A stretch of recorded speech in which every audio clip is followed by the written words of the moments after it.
All right, we have Bellator lightweight contender Brent Primus on the program. He was, I thought, scheduled to compete on Sunday at Submission Underground 17 against Richie Martinez, but I guess that may not be the case. But nonetheless, beautiful background, beautiful weather. He's got the shades rocking. Brent, how are you, man?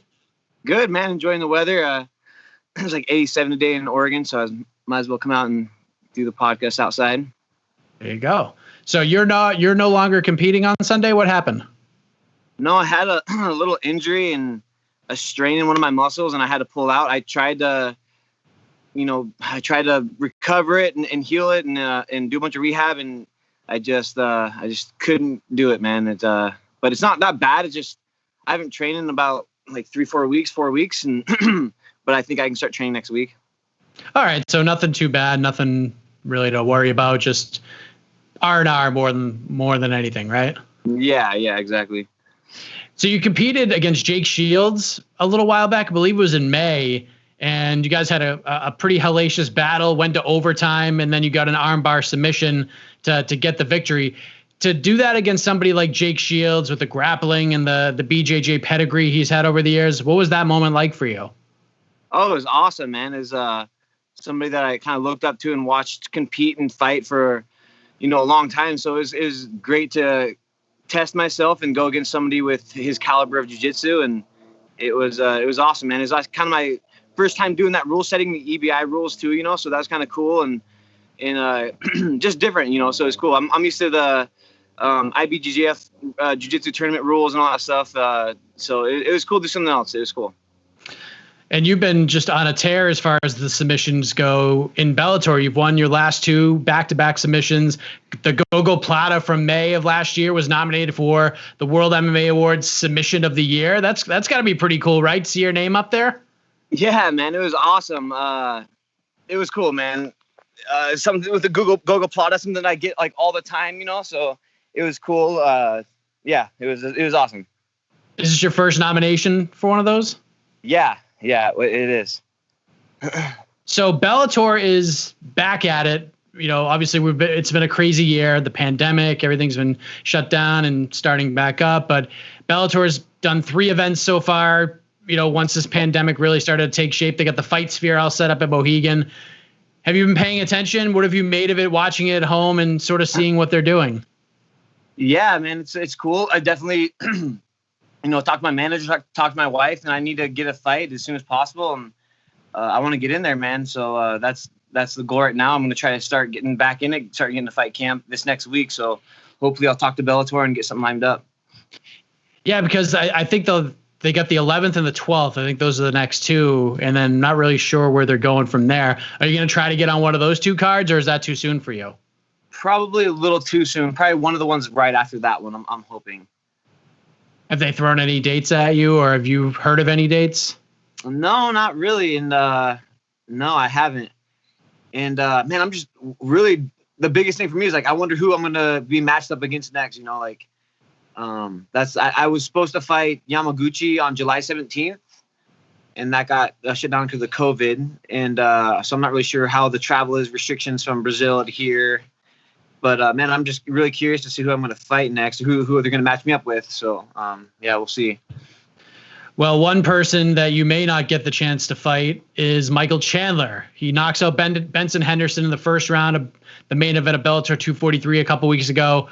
First off, did you watch that fight, and what did you think of it? I mean, that was a pretty pivotal one for your division. Oh, yeah, definitely watching that for sure. Yeah, it was a good fight. I thought that Henderson was, controlling. I mean, it didn't last long, but I thought that he was doing good, and he just got caught. Chandler threw that kick, and he went to a southpaw stance, and I think that kind of threw him off, and he threw that, that left straight, and just caught him on the chin, and how it goes. Those 4-ounce gloves are no joke, and Chandler hits hard, so that's how it goes. But I'm hoping that he either, I don't know, we'll see what goes happen to him, but I hope he stays. That'd be kind of cool, and I think that third fight between us should definitely happen. Yeah, because, now he's a free agent now. He's fielding offers. Dana White said he's interested. I'm sure everybody's interested at this point. And, the win has sort of gotten people's imaginations running wild about where he could go, who he could fight. Now that he could be potentially leaving, This is a guy that you beat to become a world champion in 2017. You're 1-1 with him through 2 fights. Potential trilogy is hanging out there. What are your thoughts on him potentially leaving?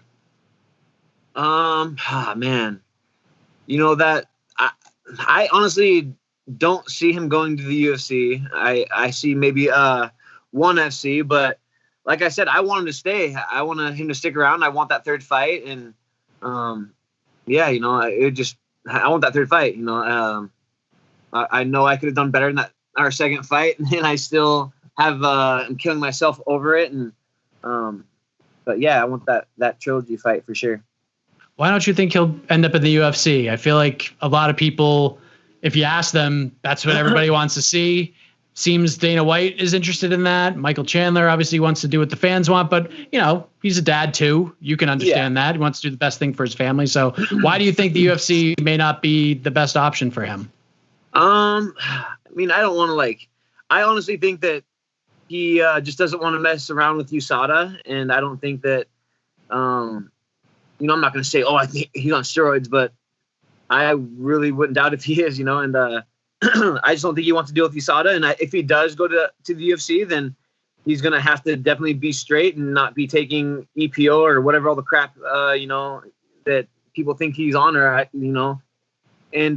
he'll performance will drop like crazy if he goes to the UFC and he's not taking what he's normally taking in Bellator. And so I don't see him doing that. I think that he's at the end of his career kind of, and I don't think he wants to go get off whatever he's taking or doing and just take the chance, or maybe he's not, just take the chance of going and getting whooped on the UFC. But I think he's going to stick to Bellator or ONE FC is what I'm thinking. But yeah, we'll see. So you think he's on something? I just think there's a good chance that he is, a really good chance that he is for sure. And I know I've heard like Patricio and some of those guys say that he is, and some other people. And but I mean, if I had to put money in, I would definitely put money in that he is over that he is not, for sure. And I'm not going to name names, but even his last fight, I heard that I don't know. I just think he, I'm not going to get too crazy about it, but yeah, I think that, I don't think he wants to deal with USADA. I'm just going to say that.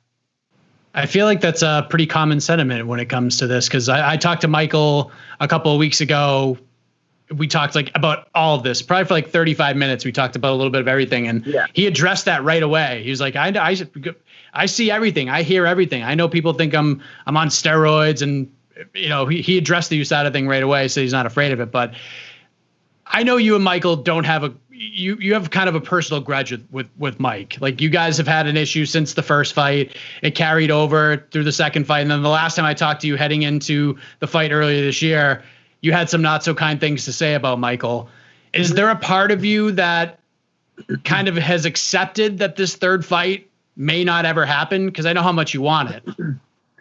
Yeah, a little bit, but man, you never know. Like, I see myself fighting till I'm in my early 40s or 40s or whatever, and we could just be retired and come out, somebody offer a bunch of money and us have that trilogy fight someday. I don't know, but it's a small world. I think it could happen, and I think it could not. And if he goes somewhere, maybe I could follow him and chase him. So I don't know. We'll see. Because you have what, two fights left in your current deal? Is that accurate? Yeah. Are you planning on doing the same thing that he did? Kind of play out these next 2 fights and see where your value is on the market, or if Bellator comes with something a little bit sooner, what are you thinking about? What's your gut telling you right now? Yeah, I'm going to talk to my manager, and I think I might, fight these 2 last my fights out, or just fight the contract out. But you never know, man. I usually Bellator, they always treat me right, and I usually sign a contract before my contract's up. Usually give me a new one after one of my fights or whatever. But I think that I might play this one out, the free agency. But like I said, man, I like Bellator. They always I got to talk to the manager, and we'll see how it goes. I know you're not the biggest Michael Chandler fan on earth, but with you approaching free agency shortly, you get 2 fights to go. Are you paying attention to how this plays out for him? Are you hoping that he gets a massive deal, which could potentially set the table for you and others in that position, because you do have a win over the man? Yeah, I don't know, man. Honestly, I mean, I just don't like him. I think he's such a shithead behind the camera, and just such a poor sport, and just I don't know. So I don't know, man. Whatever happens to him, good for him. But I just hope someday that we get that trilogy fight, and if he does go to Bellator or UFC or ONE FC, then I'm not going to count us out not fighting ever again, because it's a small world, and like I said, I could maybe chase him to wherever he goes. But I wish all the best for him, honestly. But deep down, he's a little shithead, honestly. So both of them, I don't know. Screw Chandler. All right, last thing on Chandler, and then we'll move on. All right. For those who may not know, like, what specifically about Chandler rubs you the wrong way? Like, especially now, like, because you fought 3 years ago, then you had the rematch, I believe it was 2 years ago, maybe it was last year. I get so many dates and cards in my brain right now, but you guys are 1-1. It seemed like things may have been cooling off, but like I said, the last time we spoke, you had some not so kind things to say about him. So for those who don't know, what specifically about Mike rubs you the wrong way? Honestly, it's just like how he acted on that first fight. Like before we fought, he was telling everybody that, oh, Brent's so good, like he's the one that I should be fighting. He deserves his spot, blah blah blah. And then as soon as I won, he was just talking mad crap, and I'm the shittiest fighter, and I'm just talking mad shit about me, about everything he could, and then not only that, the main thing, like, it kind of reminded me of like one of those guys that you're training with, and you submit them, and they scream, I didn't tap, and you're like, what are you talking about? It kind of like that. It's like just like a poor sport little loser, like, we both know, he knows just as well as I do, that my kick causes little nerve damage and little leg to go limp and everything like that. And we know that 100%. And same with Scott Coker. We all know it, but he just wrote off the fans and just kind of, I don't know, man. That right there, it just tells you who he is. Like, if that happened to me, man, I'd be like, okay, man, you got a good shot. Next fight, I'm going to whoop your ass, but how he just blamed it on him rolling his own little ankle, and it's just weird, because I've been practicing that kick for a long time, and it's so effective, and I've been dropping training partners with it, and man, it is the craziest kick. And I don't know if anybody knows, but I train with Colin Oyama, and that's where we've been practicing that kick like crazy, and Chito Vera just ended the same freaking kick with Sean O'Malley. And then the fight before that, I don't know if you got Alex Perez, but he finished his fight, same thing, that calf kick, bop, bop, bop, bop, bop. I guess it's a coincidence that 3 of his guys from Team Oyama or whatever have gotten that same exact kick. But it's just weird to me, like I don't know, someday I think the fans might catch on to that kick and know there's a nerve there and everything, and that's what happens when you get kicked there. Your foot, that nerve just drops or whatever. But I could go on and on forever, and I just think he's a little poor sport, man. Like how he dealt with that, and then not only that, like I went and tried to shake his hand, and his my manager and my team went to go shake his hand, and his team after that fight, and they didn't want to shake our hand or nothing. And the only person that did is Chandler's dad came up to me, and he shook my hand, and he's the man. Chandler's dad is awesome, and so I don't know why Chandler's such a little turd when his dad's like that, so, but yeah, so Chandler's a turd, and I don't like him, and hopefully we'll fight someday.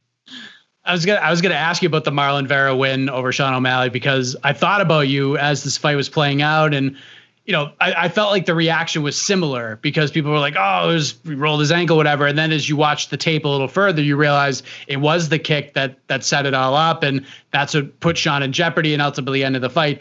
Was there a part of you that, I mean, obviously you were happy for Marlon, but was there a part of you that was like vindicated in your own kind of weird way?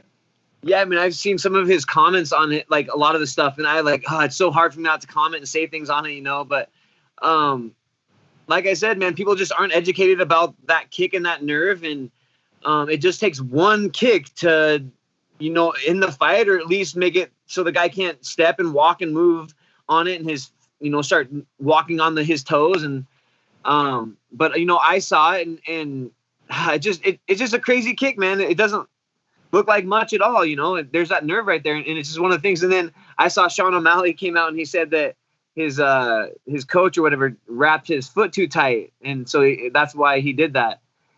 I just think that's so funny, man. I can't. That guy's a little sissy, just like Chandler. I was thinking to myself, but that's funny.